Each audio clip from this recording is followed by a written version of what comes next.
Now you know a little bit more about the V-Flex technology, let's take a look at the control panel. Okay, that's different. Let's do it this way then. Power button. Switches the machine on and off, erases patterns, and also sets it back to factory default settings. The menu select button accesses more of the detector's settings. Now on both models you can access the sensitivity and the volume of the detector. On the TERRA 50, the button also gives you access to the noise cancel function. Now the pinpoint detect button has two functions. The pinpoint button allows you to precisely locate your target, and we'll tell you more about that later.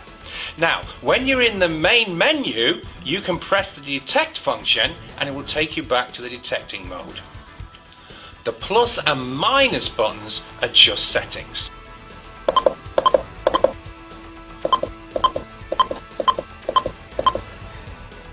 They also scroll through the discrimination segments. The patterns button on the Model 30 switches between all metal mode and the discrimination pattern.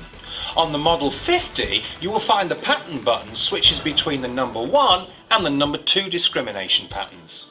The accept reject button allows you to accept or reject specific targets. It also allows you to edit your discrimination pattern. Now for those of you who have purchased the TERRA 50, you will see that you have two extra buttons. You have the all metal button and the ground balance button. By pressing the all metal button you enter the all metal mode. This means that your detector will pick up all metals. By pressing the ground balance button you enter the manual settings for ground balancing. We will cover that later.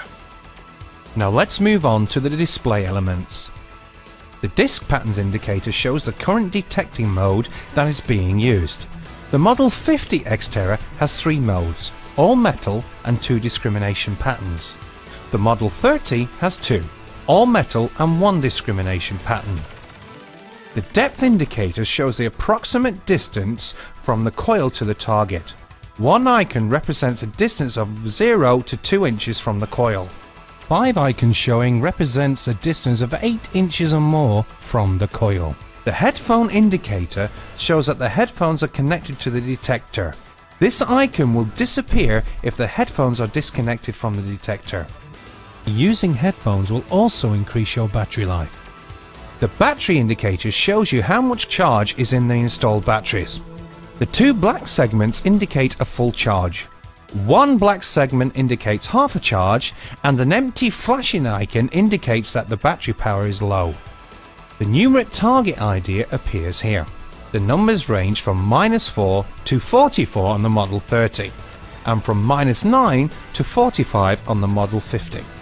Negative numbers represent ferrous targets or a target that contains iron, and positive numbers indicate non-ferrous targets.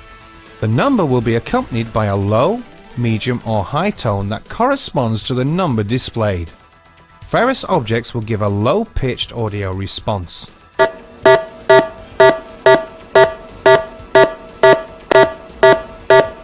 Non-ferrous objects will give a medium to high-pitched audio response.